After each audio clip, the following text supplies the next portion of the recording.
우리는 해방 이후부터 70년대까지 한 거의 20년 동안 대마를 그냥 일상적으로 했습니다. 일상적으로 했고, 그건 일상용품으로서 사용한 거잖아요. 뭐 약품으로서 사용한 게 아니라 그냥 뭐 삶 같은 거는 뭐 일상에서 이렇게 만들고 할 때 재료로도 사용하고, 농사 짓다가 좀 피곤하면 좀 씻기도 하고, 일상의 약재이자 모든 식료품, 뭐 여러 가지 기호식품이 되었던 거죠. 재료도 되고 일상의 재료도 그렇게 아주 일상적인 것들이었는데, 이게 이제 그렇게 마약 성분으로서 사용할 수 있다는 걸 알게 된 거죠. 근데 알게 된 게 한국인들이 스스로 알게 된 건 아닙니다. 다 배운 거죠. 어디서 배웠냐면 바로 미군 부대로부터 이제 시작된 어떤 그런 환각제 문화, 이런 것들로부터 배워나간 것이죠.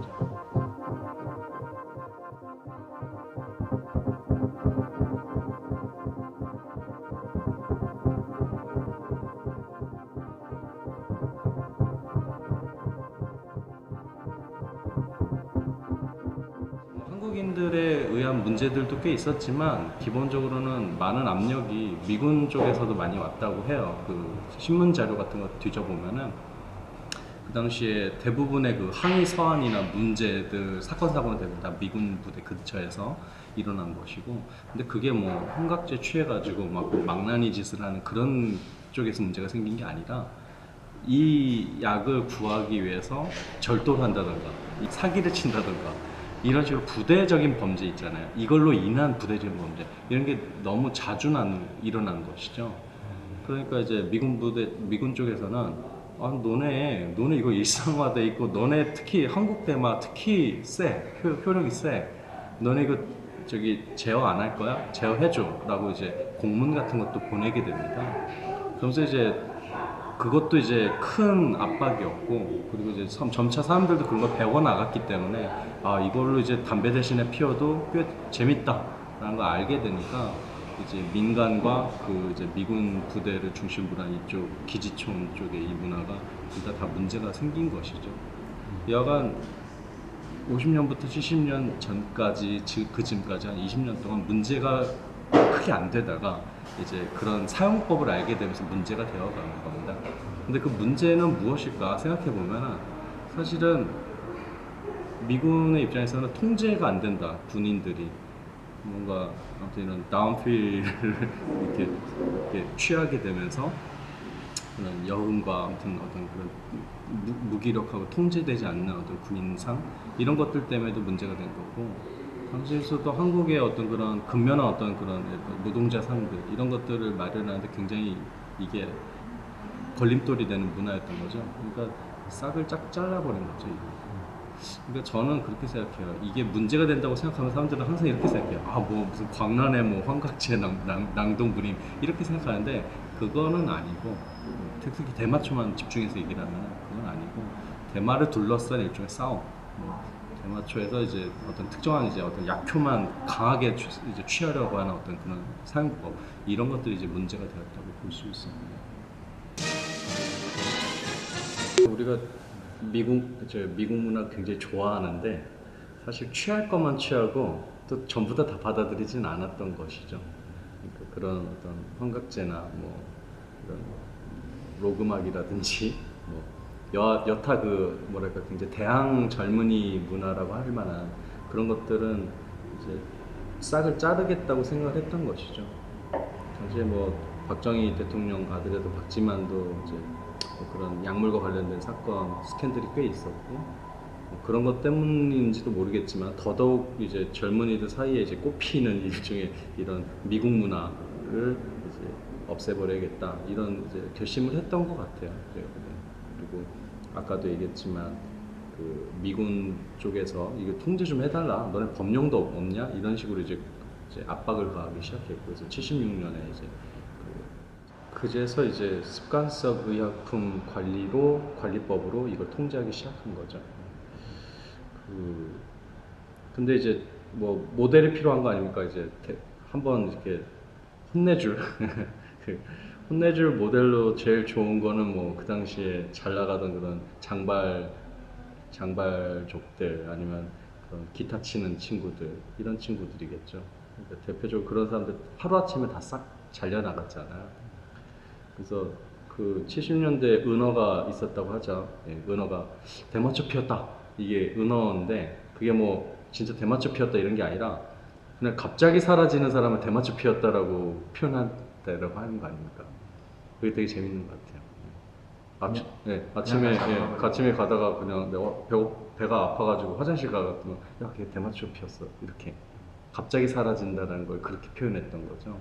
그러니까 그 당시 사회를 가장 잘 보여주는 저는 은어라고 생각해요. 그래서 하루아침에 싹 없애버린 거죠. 그래서 그 공중파에 나갈 만한 가수들 1위부터 10위까지를 전부 다 싹 쳐내버리니까 출연할 사람이 없게 돼버리는 그런 천국도 벌어졌다고 하는 거 아닙니까? 그러니까 가수가 지금 한국 사회에서는 아무튼 대표적으로 계속해서 대마를 많이 하는 계층처럼 보여요. 저도 어렸을 때부터 보면 가수들은 항상 대마초거든요. 네. 이거는 그때 고안된 일종의 발명품 같다고 저는 생각이 들어요. 일종의 치안 관리를 위한 발명품. 네. 그래서 하루아침에 네가 가진 모든 것을 다 잃을 수 있다라는 경고를 이걸로 상영해버린 거죠. 당시에 뭐 방공 영화도 많았고 이제 영화를 가지고 하는 프로파간다도 꽤 있었으니까 바로 이제 영화를 이용해서 이렇게 홍보하기도 했었죠. 그래서 그 대마초의 해독 같은 작품들이 76년 작품이잖아요. 딱 76년에 그 습관성 의약품 관리법이 이제 입안됐죠.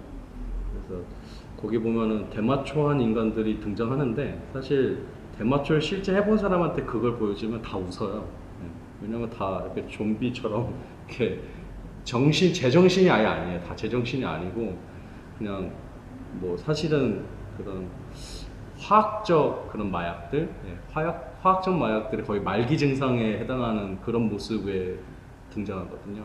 사실 대마초는 그런 모습으로 취하지 않는데 거의 좀비에 가까운 그런 몸으로 가누지 못하는 사실 알코올 중독 걸리면 사실 그런 모습인데 그래서 저희가 사실 실제로 대마초를 피우는 것이 어떠한 신체적으로 모습인가 신체적인 어떤 모습인가 이런 걸 모르는 것 같아요. 모르게 되는 거죠. 아, 대마초는 저렇게 사리 분별을 못하게 되고 폐가 망신하는 것이다라는 이미지만 강하게 남아버린 것이죠. 그게 지금까지 이어진 것 같아요. 한 번도 개선되지 않고. 그러니까 대마초는 일종의 제2의 반공 같은 게 아닌가. 반공의 이미지 아닌가.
그리고 이제 한국인들 아직까지도 개선이 안 된 게 어떤 약을 한다 이거 이전에 뭔가 논다라는 거, 뭔가 여흥을 즐긴다는 것에 대한 엄청난 반감이 아직도 있어요.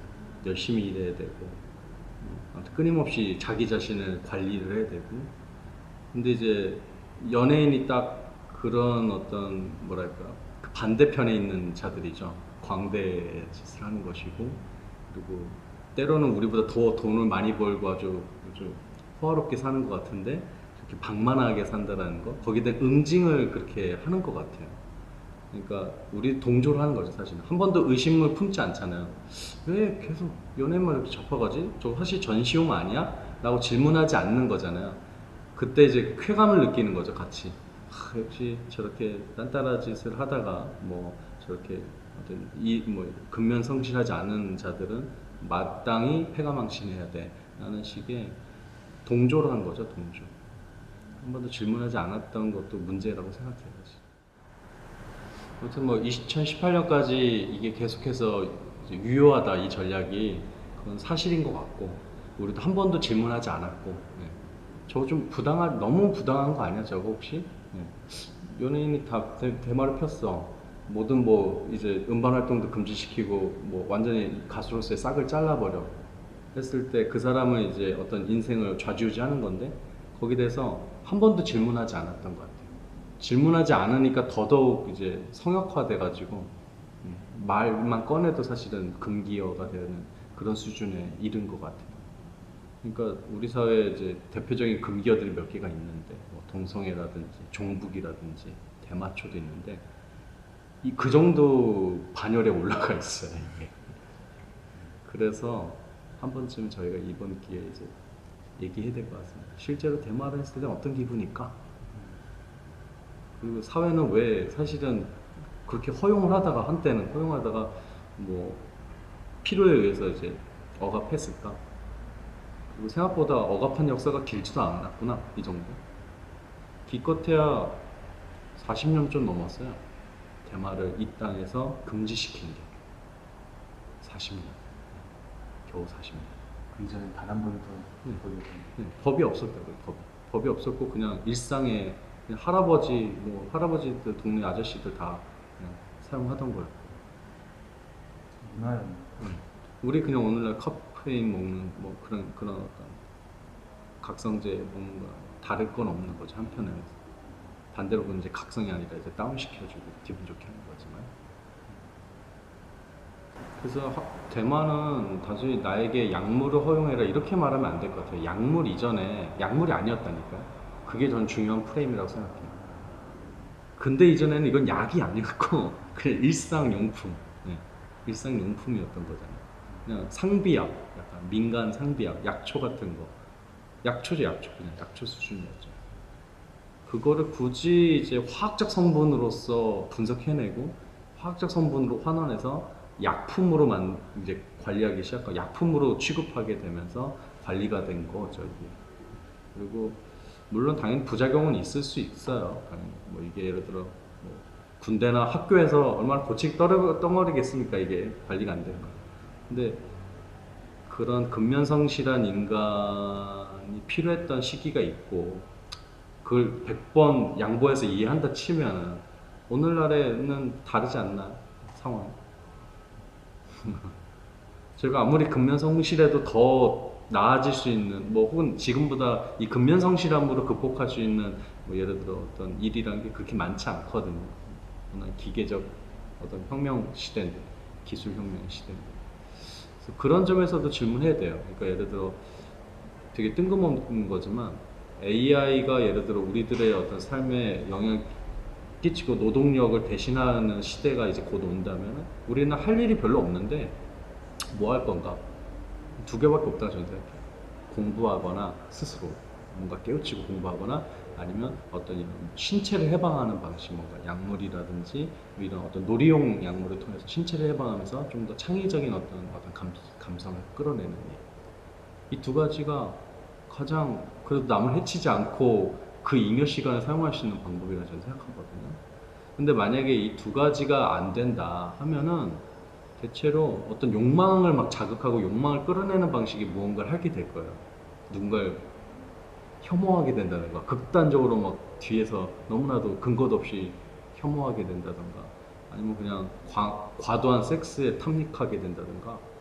그거보다는 제가 왜 훨씬 더 나은 저거죠. 그 갈림길이죠. 그래서 뜬금없지만 오늘날 오히려 대마초에 대해서 한국 사회에서 얘기해야 되는 이유 중에 하나는 뭐 지금 실업 사태도 그렇고 뭐 여러 가지 아무튼 인간의 노동력을 대체하는 어떤 기술 혁명 속에서 인간은 뭐 하고 살래?